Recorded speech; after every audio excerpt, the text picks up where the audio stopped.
ጤና ይስጥልኝ ተከታታዮች፣ ዶክተር ገበየሁ ተፈሪ ነኝ፣ የጎሽ አገሬ ድረገጽ አዘጋጅ። በዛሬው ዝግጅት ማንኛውም ግለሰብ ስለ ራሱ ጤንነት ማወቅ ከሚገባው የጤና ጉዳይ አብይ የሆነውን ክፍል ይዤላችሁ ቀርቤያለሁ። የግንቦት ወር የሄፓታይተስ ወር ተብሎ ይታወቃል። ስለ ሄፓታይተስ ግንዛቤ ለመስጠትም ታስቦ ነው። በነገራችን ላይ ሄፓታይተስ ማለት የጉበት ቁስለት ማለት ነው። እንግዲህ የጉበት ቁስለት ቢኖርም በአብዛኛው የበሽታ ስሜት ወይም ምልክት ሳይሰጥ ሊቆይ እንደሚችልም መገንዘብ ይኖርብናል።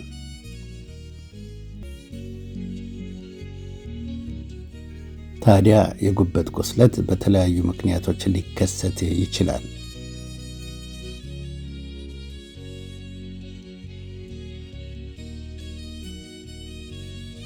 ከሁሉም በላይ በቁጥርም ሆነ በስፋት የጉበት ቁስለት የሚመጣው የጉበት ቫይረሶች ተብለው ከሚታወቁት በአንዱ በሄፓታይተስ ቢ ነው። እንግዲህ እርስዎ በዚህ ቫይረስ ሊያዙ የሚችሉበት ሁኔታ ከፍ ያለ ስለሆነ በቫይረሱ የተያዙ ሰዎች የበሽታ ምልክት ወይም ስሜት ሳይኖራቸው ለዓመታት የሚቆዩ ስለሆነ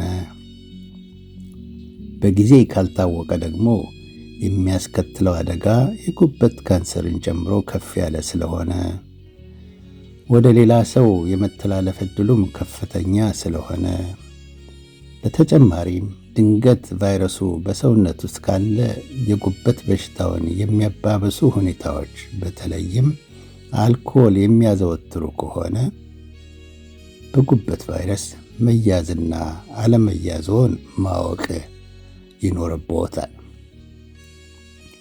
ለምን ይህ ቫይረስ ከፍተኛ ትኩረት እንደተሰጠው ለመገንዘብ ወደ ዛሬው ዝግጅት እናመራለን። እንደገናም ለምን ስለዚህ በሽታ የበለጠ ማሰብ አለብን? ይህንን በሚመለከት በዓለም አቀፍ ደረጃ የሚያስከትለውን አደጋና ስርጭት እንመልከት። በዓለም አቀፍ ደረጃ በከፍተኛ ደረጃ የሚተላለፉና ለሕይወት ሕልፈት ምክንያት የሆኑ በሽታዎች ሳምባ ነቀርሳና ወባ ናቸው። ነገር ግን ወደፊት ሲተለም ወይም ሲገመገም የጉበት ቫይረስ በሽታ የሚያስከትለው የሞት መጠን ከሳምባ ነቀርሳ ከወባና በኤችአይቪ ምክንያት ከሚከሰተው የሞት መጠን አልፎ እንደሚሄድ ነው። በ2019 ኒው ኢንግላንድ በተባለ መጽሔት በወጣ ዘገባ መሠረት በሦስቱ ተላላፊ በሽታዎች የሚከተለው የሞት ቁጥር እየወረደ ሲሄድ በሄፓታይተስ ቢ እና በሄፓታይተስ ሲ ምክንያት ግን እየጨመረ ይሄዳል። ሄፓታይተስ ቢ ላይ ስናተኩር በዓለም አቀፍ ደረጃ 2 ቢሊየን የሚሆኑ ሰዎች ለቫይረሱ እንደተጋለጡ ነው የሚገመተው። በዓለም አቀፉ የጤና ድርጅት ዘገባ መሠረት 252 ሚሊዮን የሚሆኑ ሰዎች በሄፓታይተስ ቢ ቫይረስ እንደተያዙ ነው። አሳዛኝ ሆኖ ከነዚህ ውስጥ 13% የሚሆኑት ብቻ ናቸው በቫይረሱ መያዛቸውን የሚያውቁት። ይህ ደግሞ መልሶ በማሰራጨትም ሆነ በቫይረሱ ምክንያት በጉበት ላይ የሚከሰተውን በሽታ የከፋ ያደርገዋል። ከነዚህ መካከል በጣም ጥቂት ፐርሰንት የሚሆኑት ደግሞ ተደራቢ የኤችአይቪ ቫይረስ አለባቸው። በዚሁ ቫይረስና በሚያስከትለው በሽታ ምክንያት የሚሞቱ ሰዎች ቁጥር በዓመት 1.1 ሚሊዮን ነው። ይህም ከአሜሪካው የበሽታ መከላከያና መቆጣጠሪያ ማዕከል የተገኘ መረጃ ነው፣ ሲዲሲ። በዓለም አቀፉ የጤና ድርጅት መረጃ ሄፓታይተስ ቢ እና ሲ 304 ሚሊዮን በሚሆኑ ሰዎች እንደሚገኝ ሲገመት በሄፓታይተስ ምክንያት የሕይወት ሕልፈት ወይም ሞት ደግሞ እየጨመረ እንደሚሄድ ነው።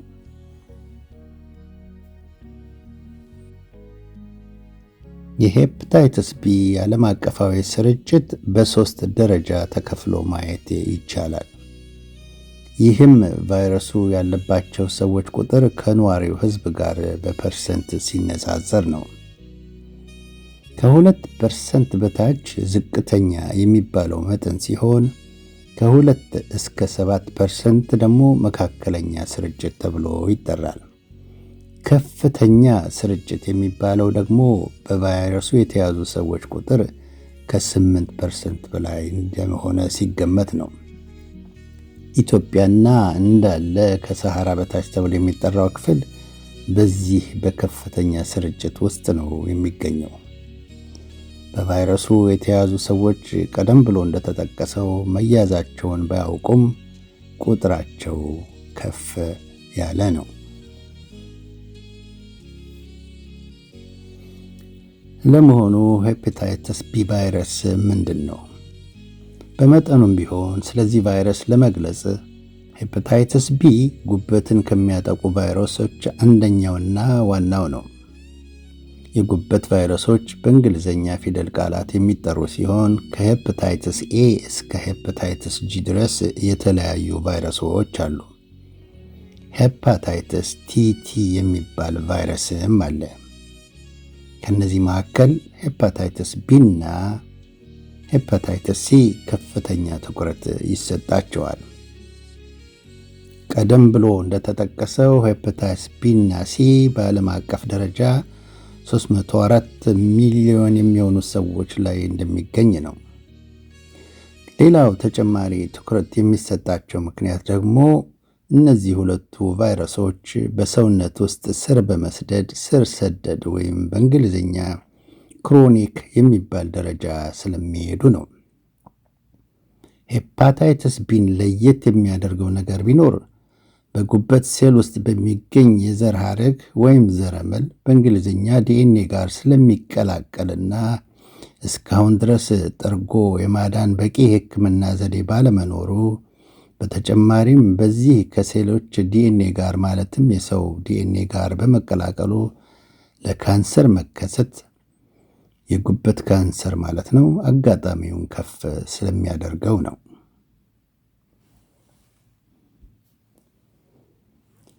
ቫይረሱና የሚያስከትለው በሽታ ወይም አካሄዱን ስንመለከት አንድ ሰው በቫይረሱ ከተያዘ በኋላ እንደ ዕድሜ ሁኔታ አብዛኞቹ ሰዎች በተፈጥሯቸው ቫይረሱን በማስወገድ እንዲያውም የሰውነት መከላከያ ወይም አንቲባዲ ይፈጥራሉ።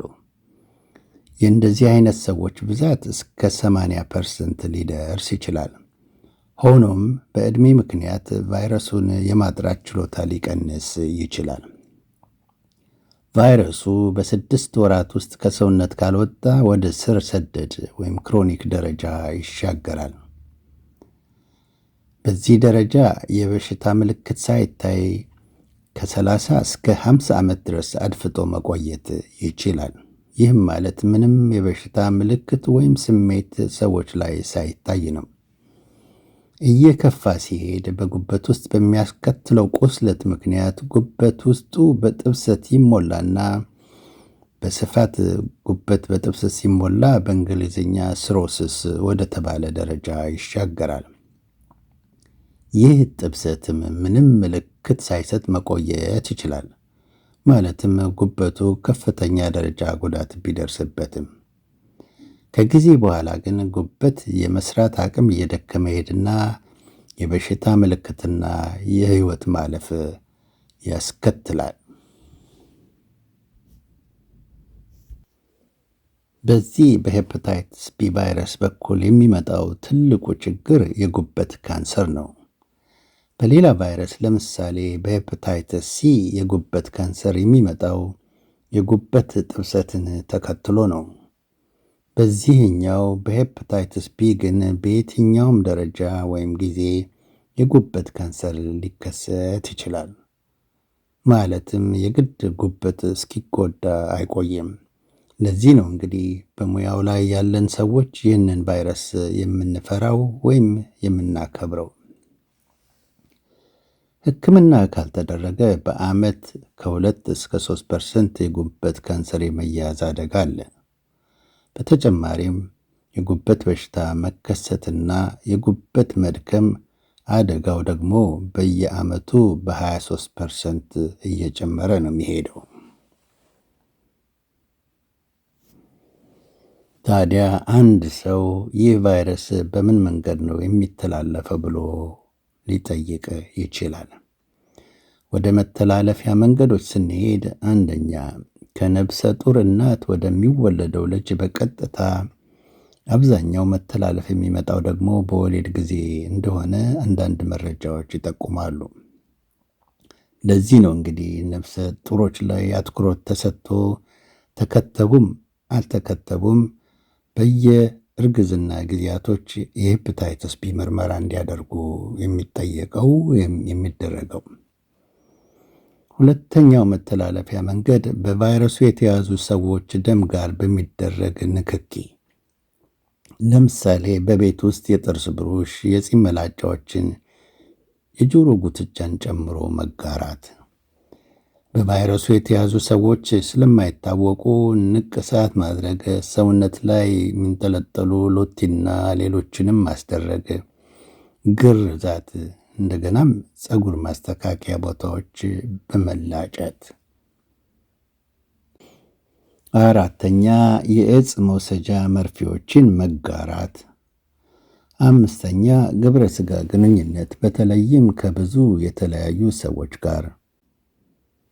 አጠራሩን ትክክለኛ መሆኑን ባላረጋገጥም ከሴት አዳሪ ጋር የሚደረግ ግንኙነት እናም በወንዶች በኩል ተመሳሳይ ጾታ ጋር የሚደረግ የግብረ ሥጋ ግንኙነት የመተላለፍ አደጋውን ይጨምረዋል። ከዚህ በተጨማሪም በሕክምና ቦታዎች በቂ ጥንቃቄ ካልተደረገ በስተቀር በመርፌና በመሳሰሉት ምክንያቶች የመተላለፍ አደጋ አለው። ለዚህም ነው ማንኛውም የጤና ሰራተኛ ምርመራ እንዲያደርግ፣ ከተጋለጠ ደግሞ ወዲያውኑ እርዳታ እንዲደረግለት መመሪያ ያለው። የዚህን ቫይረስ ከፍተኛ የመተላለፍ ሁኔታ ለመግለጽ አንድ ባለሙያ ወይም ሌላ ሰው ቫይረሱ ባለበት መርፌ ወይም ስለት በድንገት ጉዳት ቢደርስበትና መርፌው ወደ ሰውየው አካል ዘልቆ ቢገባ ከሌሎች ቫይረሶች ጋር ሲወዳደር የመተላለፍ አጋጣሚው እንደሚከተለው ነው። በኤችአይቪ ከሆነ 0.3%፣ ሄፓታይትስ ሲ ከሆነ ደግሞ 3%፣ ሄፓታይትስ ቢ ከሆነ ግን 30% ነው። በዚህም ምክንያት ቀደም ብሎ እንደተገለጸው ማንኛውም የጤና ባለሙያ ምርመራ ወይም ቅድመ ምርመራ በማድረግ የዚህ ቫይረስ መከላከያ በሰውነት ውስጥ መኖርና ለመኖሩን፣ መከላከያ ከሌለ ደግሞ ክትባት እንዲወስዱ ይደረጋል። አንድ ሰው ለቫይረሱ ከተጋለጠ ከምን ያክል ጊዜ በኋላ ነው ቫይረሱ በሰውነት ስር ሰዶ የሚቀረው ለሚለው ጥያቄ መልስ ለመስጠት ለቫይረሱ ከተጋለጡ በኋላ በአማካይ 2 እስከ 3 ወራት ውስጥ ቆይቶ ነው ሰውነት ውስጥ የሚራባው። ይህ ሁኔታ በእንግሊዝኛ ኢንኩቤሽን ፔሪድ የሚሉት ነው። ይህ ሁኔታ እስከ 6 ወራት ሊራዘም ይችላል። በዚህ ምክንያት ሰዎች መቼና የት ቦታ እንደተጋለጡ ማወቅም አይችሉም። በአብዛኛው ቫይረሱ ተራብቶ ሲስፋፋ መጠነኛ የህመም ምልክት ብቻ ሊያሳይ ይችላል። የሆድ ህመም፣ ትውኪያና አይን ቢጫ የመሆን። በዚህ በትኩሱ ሕፃናትና ወጣቶች ብዙ የማይታመሙ ቢሆንም በዕድሜ ገፋ ያሉ ሰዎች፣ በዚህ ሁኔታ ዕድሜ ከ50 ዓመት በላይ ነው፣ በሽታው ጸንቶ የህይወት ማለፍ ሁኔታ ሊከሰት ይችላል። ስለዚህ አዋቂ ሰዎች በተለይ ከፍተኛ ጥንቃቄ ማድረግ ይኖርባቸዋል። ምርመራ። በዚህ ስርጭት ምክንያት ሰዎች ቫይረሱ እንዳለባቸው ወይም እንደሌለባቸው ለማወቅ ምርመራ ማድረግ አለባቸው። በአሜሪካ ይህንን በሚመለከት ቅድመ ምርመራ ወይም ስክሪኒንግ እንዲደረግ የወጣ መመሪያ አለ። ቅድመ ምርመራ ማለት የበሽታ ምልክት ሳይታይባቸው አስቀድሞ የሚደረግ ምርመራ ነው። በአሜሪካ ምርመራ መመሪያ ማንም ሰው ዕድሜው ከ18 ዓመት በላይ የሆነ ቢያንስ በሕይወት ዘመን አንድ ጊዜ መመርመር አለበት። ከዛ ውጭ ግን በተለያዩ ሁኔታዎች ውስጥ የሚገኙ ሰዎች የግድ መመርመር አለባቸው። ለምሳሌ ነፍሰ ጡሮች ቢከተቡም ባይከተቡም፣ የአባለ ዘር በሽታ የተገኘባቸው ሰዎች፣ እስረኞች፣ በተጨማሪም ሄፓታይትስ ሲ የሚባል ቫይረስ ያለባቸው ሰዎች፣ HIV ያለባቸው ሰዎች የግድ መመርመር ይኖርባቸዋል። መመሪያው ሲጨምር ማንም ሰው ልመርመር ብሎ ከጠየቀ መመርመር አለበት ይላል። ስለዚህ ሐኪሞ ምርመራውን ባያዝልዎት ወይም ተመርምረው የማያውቁ ከሆነ የመጠየቅ መብት አለዎት። ይህ የተሻሻለ መመሪያ ነው። ከዚህ በፊት ማንም ሰው ቫይረሱ ከ8% በላይ ካለበት ሀገር የመጣ መመርመር አለበት የሚል ነበር። አሁን ግን ለሁሉም ሰው ከየት የሚምጣ የትም ይኖር ምርመራ እንዲያደርጉ ነው የሚመከረው። ምርመራው በደም በኩል ሲሆን 3 የሚለኩ ነገሮች አሉ። በዝርዝር መጥቀስ ተገቢ ባይሆንም ሰዎች ሙሉውን የቫይረሱን ምርመራ ማድረጋቸውን እንዲያረጋግጡ ለመጥቀስ ወይም ለመርዳት የተለያዩ የደም ምርመራ አይነቶች እንዳሉ መግለጽ እወዳለሁ። ከሚመረመሩት የደም ምርመራ አይነቶች አንደኛ ሄፓታይትስ ቢ ሰርፌስ አንቲጂን የሚባል፣ ይህ በቫይረሱ መያዛቸውን አለመያዛቸውን የሚገልጽ ምርመራ ነው። ሁለተኛው ሄፓታይትስ ቢ ሰርፌስ አንቲባዲ፣ ይህ ደግሞ ሰዎች ለቫይረሱ መከላከያ ማበጀታቸውን የሚጠቁም ነው። ሶስተኛው ደግሞ ሄፓታይትስ ቢ ኮር አንቲባዲ ይባላል። ይሄኛው ደግሞ በትኩስ የተያዙ ወይም ከዚህ ቀደም የተጋለጡ ሰዎች መኖራቸውን የሚጠቁም ነው። በአጠቃላይ የዚህ ምርመራ ውጤትን መተርጎም ውስብስብ ያለ በመሆኑ በዚህ ክፍል የሚጠቀስም አይሆንም። ይህንን ለባለሙያተኞቹ እንተወው። ከዚህ ጋር ተያይዞ ግን የሄፓታይትስ ሲ እና የኤችአይቪ ምርመራ ማድረግ ወሳኝ ነው። ሶስቱም የሚገናኙበት በተለይም ሕክምና ላይ ሌላኛው ሁኔታ መኖርና አለመኖሩን ማወቅ የግድ አስፈላጊ ስለሆነም ነው።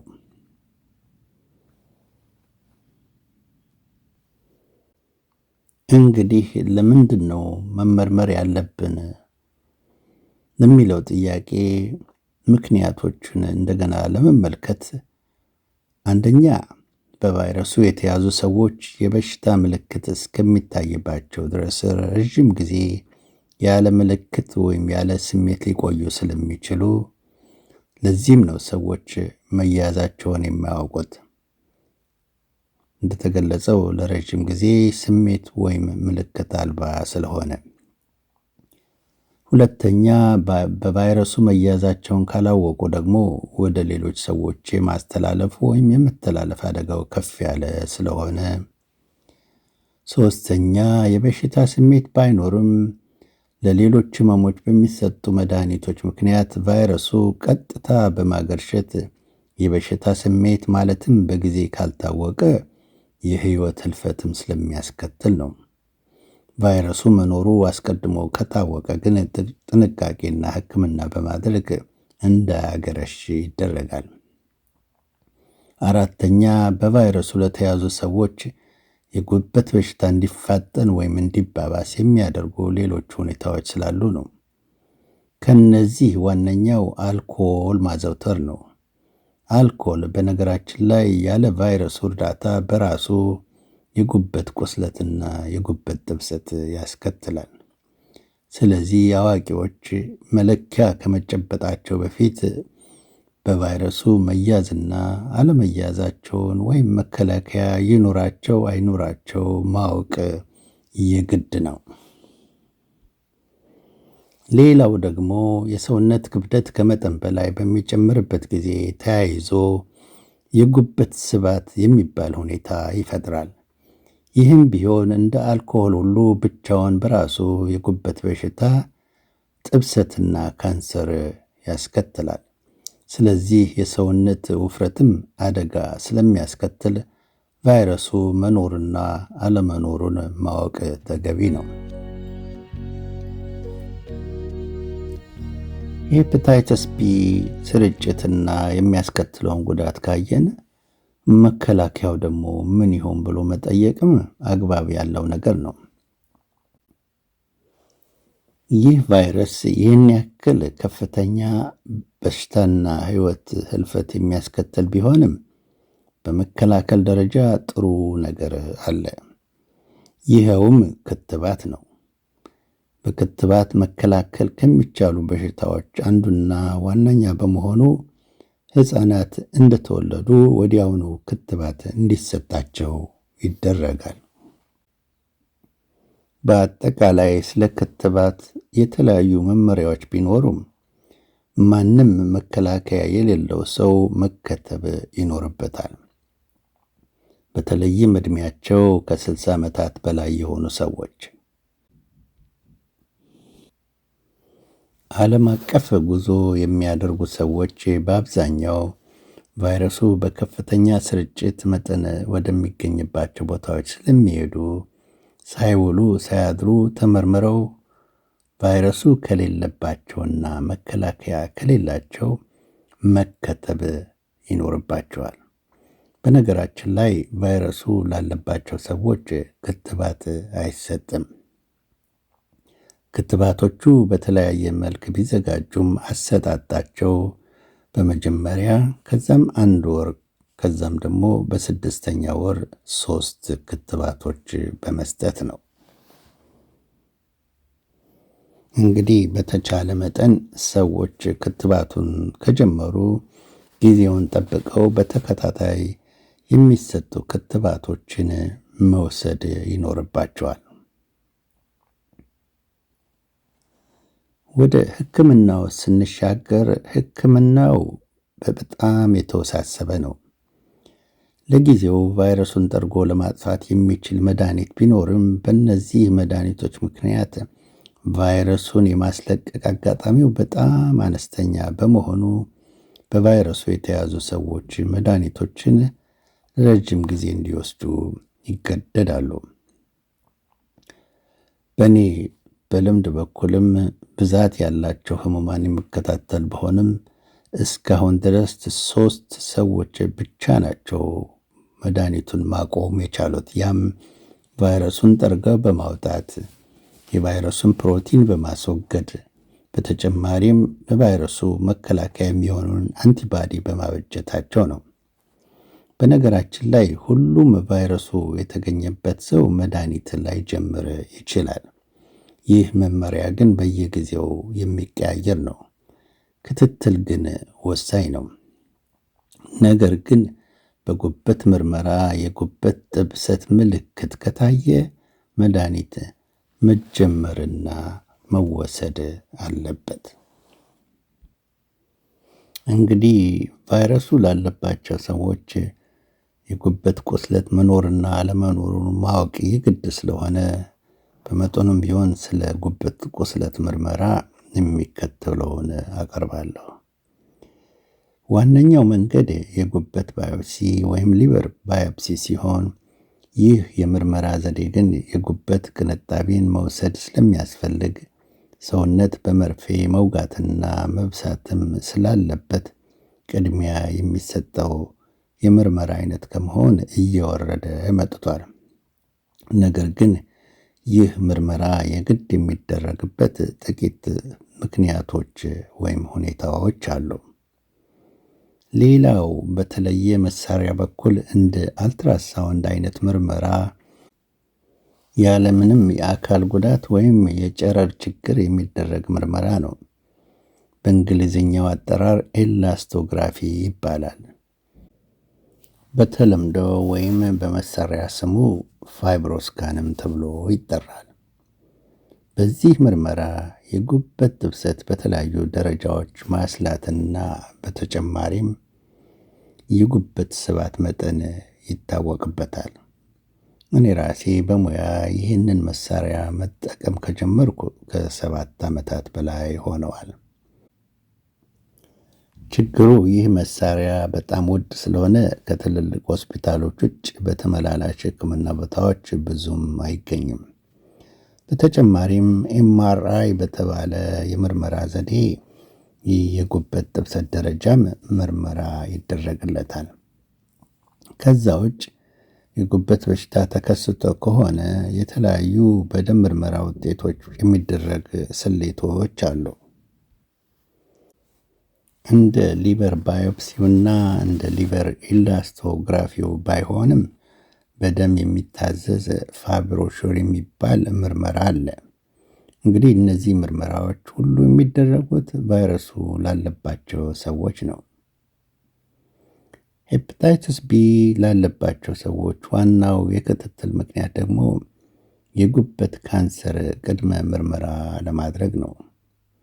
መመሪያዎች የሚሉት በ6 ወር አንድ ጊዜ የጉበት አልትራሳውንድ በማሰራት ከዚህ በተጨማሪም ኤኤፍፒ የሚባል የደም ምርመራ ማለትም የጉበት ካንሰር መከሰቱን የሚጠቁም ይደረጋል። ይህ የኋለኛውን ምርመራ አንዳንድ ኤክስፐርቶች ድጋፍ ላይሰጡት ይችላሉ። በእኔ በኩል ግን እንዲያውም የጉበት አልትራሳውንድ በየ6 ወር ማድረግ አስቸጋሪ ስለሚሆን ይህንን ኤኤፍፒ የተባለ የደም ምርመራ በየ6 ወር ከሌሎች የደም ምርመራዎች ጋር በማዘዝ ክትትል አደርጋለሁ። እንግዲህ ወደ ሕክምናው ዋና ዓላማ ወይ ግብ ስንራመድ ወይም ስንሻገር ምክንያቶቹ የሚከተሉት ናቸው። አንደኛ፣ እንደ ተገለጸው ቫይረሱን በመቆጣጠር ወደ ሌላ ሰው እንዳይተላለፍ ማድረግ ስለሚቻል፣ ማለትም መድኃኒቱን የሚወስዱ ሰዎች ቫይረሱን ጠርገው ባያወጡትም በደማቸው ውስጥ የሚዛወር ቫይረስ አይኖርም።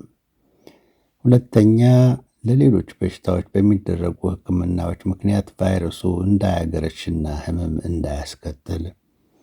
ሶስተኛ፣ ዋናዎቹ ደግሞ ወደፊት የሚከሰቱ የጉበት በሽታዎችን ለመከላከል፣ እነሱም የጉበት ጥብሰት ወይም ሊቨር ሲሮሲስ፣ የጉበት መድከም ሊቨር ፌሊየር እና ተያያዥ ሁኔታዎችን በተጨመር የጉበት ካንሰር መከሰትንም ለማስቀረት ነው።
ዋናው ነገር ክትትል፣ በተለይም የጉበት ካንሰር ቅድመ ምርመራ በየ6 ወራት በጉበት አልትራሳውንድ አማካኝነት ማድረግ። ይህ ደግሞ የበሽታ ምልክት ኖረም አልኖረም ነው። ከዚህ በተጨማሪ ይህ ቫይረስ የጉበት በሽታ ዋናው ምክንያት ቢሆንም ከጉበት ውጭ በሌሎች የሰውነት ክፍሎች በመጠኑም ቢሆን የሚከሰቱ ሌሎች በሽታዎች አሉ። እንግዲህ ወደ መከላከል ተመልሰን ስንሄድ በአንድ የሬዲዮ ፕሮግራም አንድ አድማጭ የጠየቁኝን ጥያቄ በማስታወስ ማለትም በቫይረሱ የተያዘ ጉበት በሽታው የጸናበት ሰውን ማስታመምን በተመለከተ ምን ማድረግ ይቻላል የሚል ነበር። በአጠቃላይ ተላላፊ በሽታዎች የግለሰብ ችግር ብቻ አይደሉም። ስለዚህ በቤተሰብ ደረጃ የመተላለፍ አጋጣሚው ከፍ ያለ ስለሆነ የቤተሰብ አባላት በሙሉ መመርመርና መከላከያ ከሌላቸው ክትባቱን መውሰድ የግድ ይሆናል። ቫይረሱ ያለበት ሰው የቤተሰብ አባላትን መንገር የግድ ነው። ቫይረሱ ያለባቸው እናቶች ካሉ ልጆቻቸው በሙሉ በተለይም በእድሜ የገፉት መመርመር ይኖርባቸዋል። እንግዲህ ቀደም ብዬ እንደጠቀስኩት የዚህን ቫይረስ መተላለፊያ መንገዶች ካስተዋልን በቫይረሱ ከተያዙ ህሙማን ጋር በሚደረግ ግንኙነት ከታማሚው ወይም ደግሞ የህመም ስሜትም ከሌላቸው ግለሰቦች ጋር በምንም መንገድ ከሰውነታቸው የሚወጡ ፈሳሾችና ደም ጋር ንክኪ እንዳይኖር ማድረግ የግድ ነው። እዚህ ላይ የጋራ ጤንነት ስለሆነ ጓንት አድርጎ ህመምተኛውን መርዳት ወይም ማገላበጥ፣ ከሰውነት የሚወጡ ፈሳሾችን በጥንቃቄ ማስወገድ ተገቢ ነው። ከህመምተኛው ጋር የሚቆዩ ከሆነ ደግሞ እንደ ጋወን ወይም የተለየ ልብስ ቢጤ ማድረጉና ከክፍሉ ሲወጡ ጋወኑን እዛው ትቶ መሄድም ጥሩ ነው። ይህ የኋለኛው ምክር በመመሪያ ደረጃም ብዙ አይነገርም። ከዚህ ሁሉ ግን አስቀድሞ ምርመራ በማድረግ ቫይረሱ ካልተገኘ ወይም የመከላከያ አንቲባዲ ከሌለ መከተብ አይሻልም ወይ? ስለዚህ ቅድመ ምርመራ ወይም ስክሪን በማድረግ ያሉበትን ደረጃ ይወቁ። ይህ በቫይረሱ የሚከሰተው በሽታ አዝጋሚ ስለሆነ ወደ ኋላ በተለይም በእድሜ ከገፉ በኋላ ችግር እንዳይከሰት አስቀድሞ ማወቅና መከተብ ወይም ክትትል ማድረግ ወሳኝ ነው።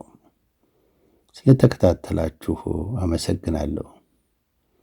የዚህን መልእክት ጠቃሚነት ከተገነዘቡ ይህንን ፕሮግራም ለሌሎች በስፋት ማካፈሉም እንደ ድርሻ መወጣት ነው። የዩቲዩብ ቻነሉን ሳብስክራይብ ማድረግ አዳዲስ የሚወጡ ፕሮግራሞችን መከታተል ያስችሎታል።